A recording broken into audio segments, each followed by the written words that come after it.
परमात्मा के चरणों में आने के बाद अपना दुख अवश्य रोना होता है कि मुझे ये पीड़ा है, लेकिन अन्य डिमांड नहीं करनी चाहिए। जैसे डॉक्टर के पास हम जाते हैं, उसके पास अंडर ट्रीटमेंट होते हैं, तो डॉक्टर को हम अपना दुख तो हम बता सकते हैं कि जी यहाँ पीड़ा है, ऐसा दर्द है, ये तकलीफ है। फिर वो उसको कैसे सेट करता है, कैसे हमें स्वस्थ करता है, ये काम डॉक्टर का है। फिर डॉक्टर के ट्रीटमेंट में बाधक नहीं बने, उसके द्वारा बताए गए परहेज को शुरुआत नहीं करे, तोड़े नहीं, तो फिर वो स्वस्थ हो जाता है। इसी प्रकार ये परमात्मा परमेश्वर कबीर जी का एक हॉस्पिटल है, ये दास उसका नौकर है। इस जन्म मरण के रोग को काटने वाला एक डॉक्टर है।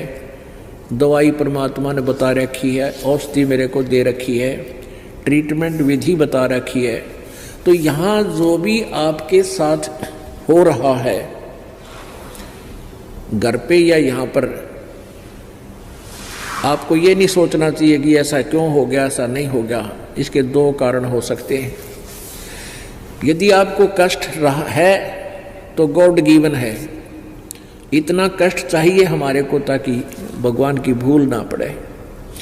और कष्ट आपको अधिक बढ़ रहा है, बढ़ गया है, तो आपका नाम खंड हो गया है, आपने डॉक्टर की मर्यादा निभाई नहीं है, जिस कारण से आपको पीड़ा बढ़ी है। वैसे नहीं बढ़ सकती।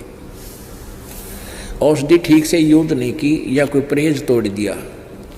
तो इसी प्रकार या तो आपने कोई नियम भंग कर दिए, तब आपको पीड़ा बढ़ सकती है, अन्यथा पीड़ा है और नाम आपके ठीक है तो गॉड गिवन है, परमात्मा का दिया हुआ है, उसमें अग्रम अग्रम ना करना। क्योंकि कहते हैं सतगुरु शरण में आने से आई टले बला, और जय माथे में जय भाग्य में सूली हो, सूली माने मौत, वह कांटे में टल जा। ऐसे ऐसे भारी कष्ट होना हो, जान जानी हो, पूरा परिवार नष्ट होना हो, एक्सीडेंट हो जाता है, एक टांग कट कर बच जाते हो, वो टांग काटना यानी वो अंग भंग करना डॉक्टर के लिए, परमात्मा के लिए आवश्यक था, अन्यथा पूरा परिवार भी नष्ट हो सकता था। हमने युगों युगों के पाप इकट्ठे कर रखे हैं, तो परमात्मा अपने हिसाब से हमें जो है ट्रीटमेंट करेगा, हमारी हर तरह की सुविधाएं प्राप्त कराएगा, हमारे प्रारब्ध के कर्मों को काटेगा, निकालेगा, खत्म करेगा। जैसे डॉक्टर बताता है कि तेरा ये हाथ कटेगा, अन्यथा पूरा शरीर नष्ट हो जाएगा, तो फिर डॉक्टर को ये कहना पड़ता है जी जान बचा लो, हाथ बेस से कट जावे। तो डॉक्टर का शौक नहीं, डॉक्टर कोई दुश्मन नहीं, शत्रु नहीं, उसने आवश्यक है जीवन की रक्षा करने के लिए एक हाथ को काटना। तो उसमें हम फिर कर क्या सकते हैं, सहमति ही देनी चाहिए। तो परमात्मा जो करते हैं आपके साथ, उसमें आपको कोई ऑब्जेक्शन नहीं होना चाहिए।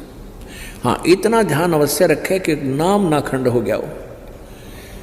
नाम खंड होने से क्या होता है कि जैसे पहले तो जैसे जिसने बिजली का कनेक्शन ना ले रखा, तो वो क्या करता है, आटा भी हाथ में पीसे, पशुओं के लिए चारा भी हाथ से काटते थे, ऐसे मशीन व गोल गोल चक्कर की, और जल भी हाथ से निकालते थे, दूध भी हाथ से बिलोते थे, रड़कते थे। फिर ले लिया कनेक्शन, अब बटन स्विच ऑन कर देते हैं, अपने आप तो आटा पीसा जा रहा है और अपने आप कट कट कट कट सानी यानी चारा काटा जा रहा है। बटन दाब दिया, अपने आप मोटर सुर सुर करके नलका पानी का जो है ना बाल्टी भर देती है। और आपकी नालायकीतें, गलतीतें बिजली बोर्ड का